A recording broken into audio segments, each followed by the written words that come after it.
The truth is, sometimes I am not my best for God. I don't pray like I should. I'm lazy. I don't feel like reading my Bible. I worry and fret about things of this world. I am not kind. I talk too much about the wrong things. I sin in my anger. I get bitter and resentful. I am impatient and judgmental.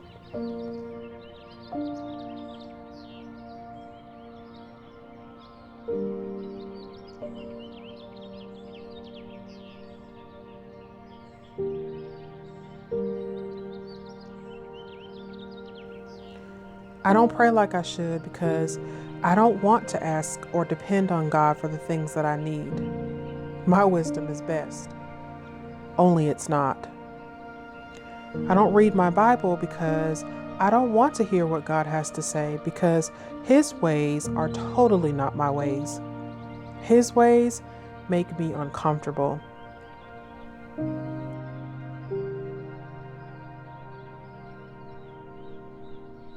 I worry about things of this world because my hope is misplaced and I've stopped seeking the kingdom.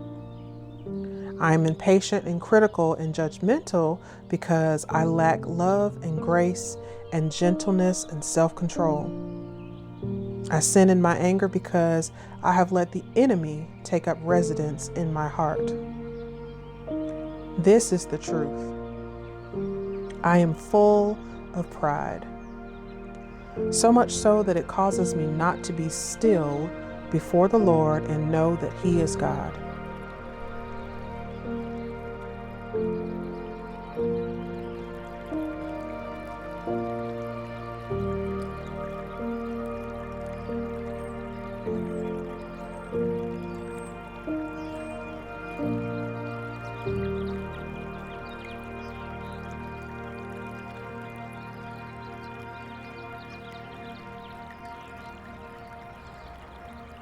Be still. Be humble. Be quiet. Be still. Be humble. Be quiet.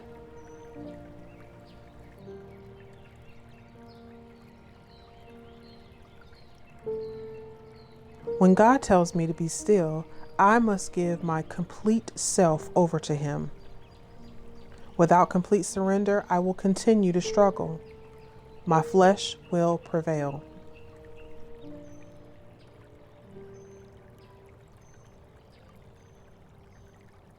There is a war for my soul. I am under attack. But being still would bring me peace. When I am not still, I war with myself. It's madness.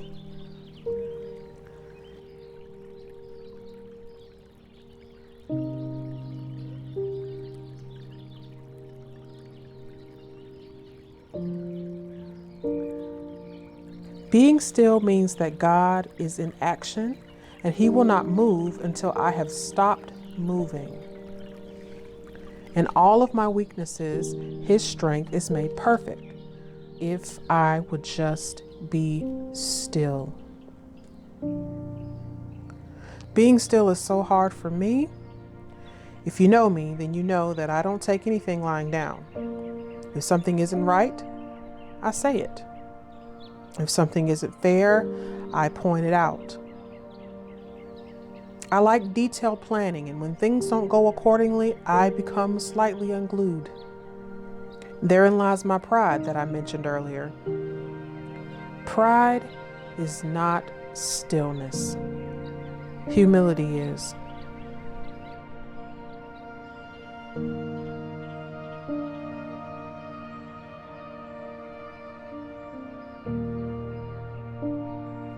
When I don't submit, I can't resist. When I don't humble myself before the Lord, He cannot lift me up. Instead, what ensues is sin. Sin that I bring on myself because I refused to be still.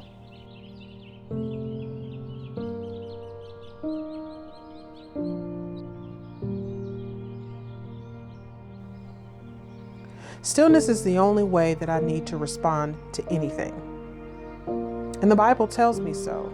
It says in Psalms 46, "Therefore we will not fear though the earth gives way, though the mountains be moved into the heart of the sea, though its water roar and foam, though the mountains tremble at its swelling. Selah. Come behold the works of the Lord, how he has brought desolations on the earth. He makes wars cease to the end of the earth. He breaks the bow and shatters the spear. He burns the chariots with fire. Be still and know that I am God. I will be exalted among the nations. I will be exalted in the earth." Wow. God is in complete control. I do not have to depend on my illusion of control. He can do all of that and so much more. Selah.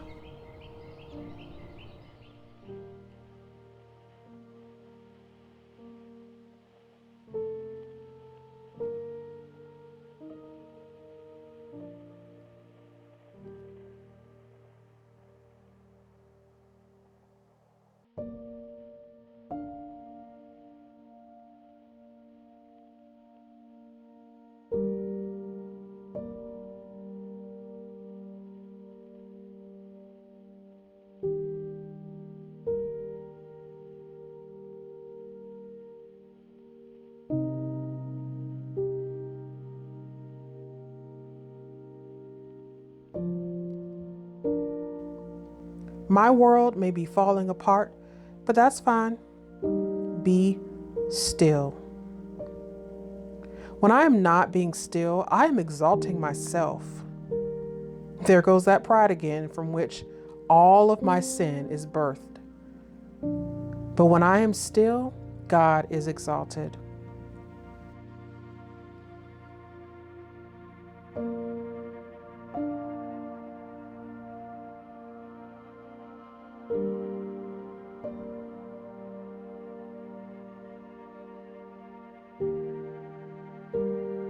In order for me to be still, I must first know that God is God, all by himself.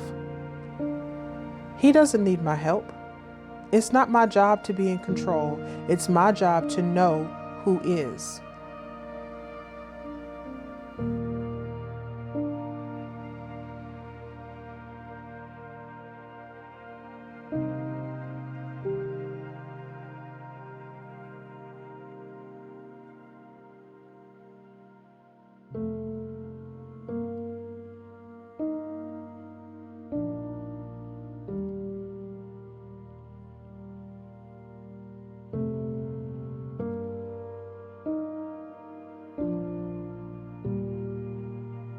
Exodus 14:14 says that God will fight my battles. I need only to be still.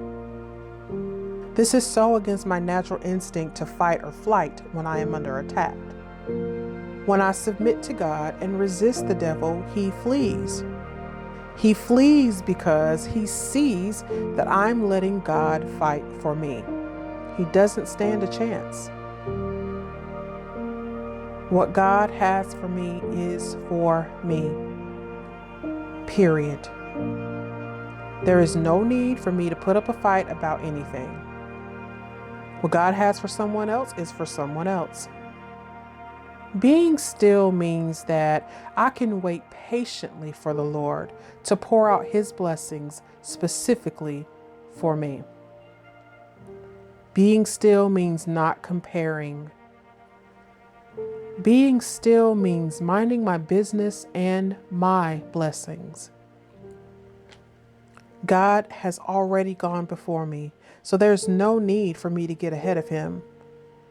And while there is comfort in knowing that God has blazed the path for me, there are still stops along the way that I don't want to take. Stops that I would rather just skip altogether. Be still.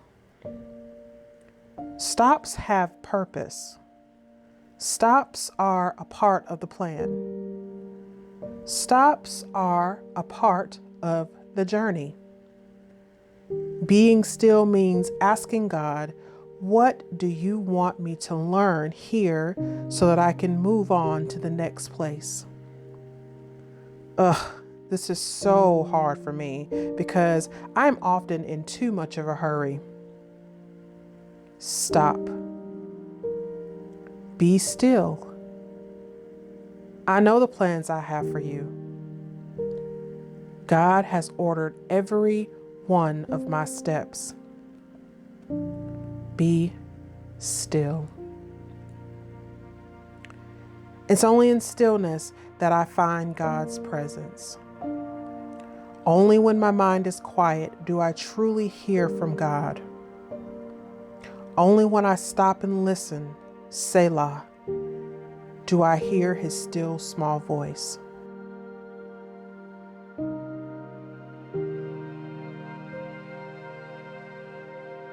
Later on in the evening, after I had finished recording this video and I was starting to edit this video to get it ready to be uploaded, it started to rain. And I love when it rains and like there's a rainbow while it was raining.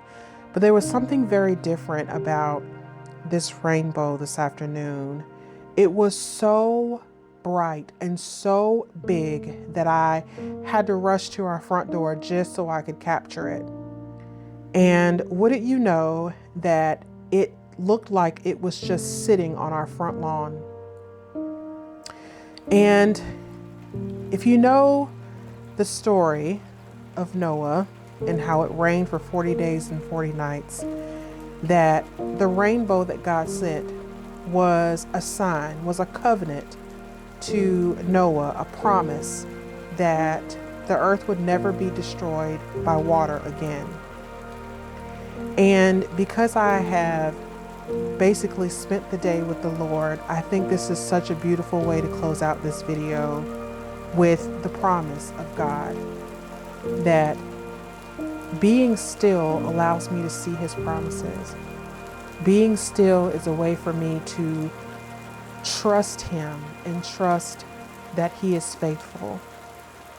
So I hope that you guys can see the encouragement in that. And I hope that you see the encouragement in this entire video today. I pray that you are blessed. I pray that you will find the courage to be still. Thank you for watching. I'll see you next time.